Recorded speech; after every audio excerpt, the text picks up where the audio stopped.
தற்போது திருமாவளவன் அவர்களுடைய அந்த அபிடாவிட் தாக்கல் செய்யப்பட்ட அந்த விவரங்கள் வெளியாகி இருக்கக்கூடிய நிலையிலே அதுல அவருடைய வங்கி கணக்குகள் அவருக்கு சொந்தமாக 4 வங்கி கணக்குகள் இருப்பதாகவும் அதிலே ஒரு வங்கி கணக்கில் ₹1 கூட அதிலே வைப்பு தொகை இல்லை என்றும் குறிப்பிடப்பட்டிருக்கிறது.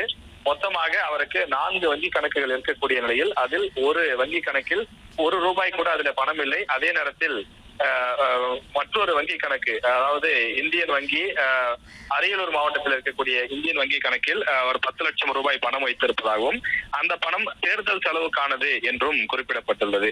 அதே போல மற்ற வங்கி கணக்குகள் பொறுத்தவரையிலே ஒன்றில் ₹3 லட்சம் மற்றொன்றில் ₹13,000 இருப்பதாக குறிப்பிடப்பட்டுள்ளது.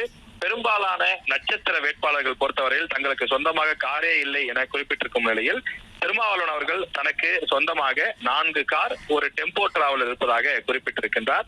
அதே போல அந்த காரினுடைய விவரங்களும் இதிலே குறிப்பிடப்பட்டிருக்கிறது. டாடா சஃபாரி, அதே போல மற்றொரு டாடா சஃபாரி, போர்ட் கார் ஒன்று வைத்திருப்பதாகவும் அதே போல ஹுண்டாய் நிறுவனத்தை சேர்ந்த ஒரு கார் டெல்லியில் வைத்து பயன்படுத்துவதாகவும் குறிப்பிட்டுள்ளார்.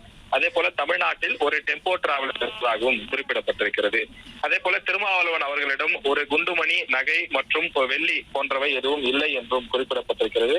ஒவ்வொரு வேட்பாளரும் தங்களிடம் இருக்கக்கூடிய தங்க நகை, வெள்ளி மற்றும் மதிப்புமிக்க பொருட்கள் ஆகியவற்றை எடை, அதனுடைய அதன் பெருமானம் எவ்வளவு தேரும், எவ்வளவு தொகை தேரும் என்றும் குறிப்பிடுவார்கள். அந்த வகையில் திருமாவளவன் தன்னிடம் ஒரு குண்டுமணி தங்கம், ஒரு குண்டுமணி வெள்ளி கூட இல்லை என்றும் தன்னுடைய பிரமாண பத்திரத்திலே குறிப்பிட்டிருக்கிறார். ஒவ்வொரு வேட்பாளரும் தங்களிடம் இருக்கக்கூடிய விவரங்களை தாக்கல் செய்து வரக்கூடிய நிலையில் திருமாவளவன் அவர்களுடைய அந்த பணம், இருப்பு, கார் உள்ளிட்ட விவரங்கள் தற்போது வெளியாகி இருக்கிறது.